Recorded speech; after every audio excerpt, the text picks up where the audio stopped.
সূরা ইখলাস কখন পাঠ করলে সাথে সাথে ফলাফল পাবেন? ভালো করে বুঝেন।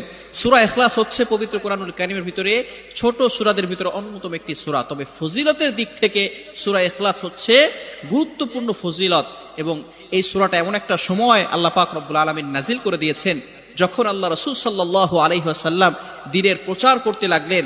এমন সময় আল্লাহ পাক রব্বুল আলামিন এক আল্লাহর দাওয়াত দিতে লাগলেন।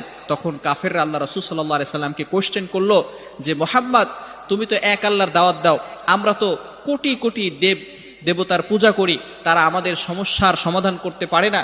তুমি যে আল্লাহর দাওয়াত দাও সেই আল্লাহ কয়জন এবং সেই আল্লাহর সন্তান আছে কিনা? সাথে সাথে আল্লাহ পাক রব্বুল আলামিন এই কাফেরদের প্রশ্নের উত্তরে আল্লাহ রাসূল সাল্লাল্লাহু আলাইহি সাল্লামের কাছে এই সূরাটি নাজিল করলেন, কুল হুয়াল্লাহু আহাদ আল্লাহুস সামাদ লাম ইয়ালিদ ওয়া লাম ইউলাদ ওয়া লাম ইয়াকুল লাহু কুফুয়ান আহাদ। আল্লাহ পাক রব্বুল আলামিন এক, অদ্বিতীয়, এবং আল্লাহ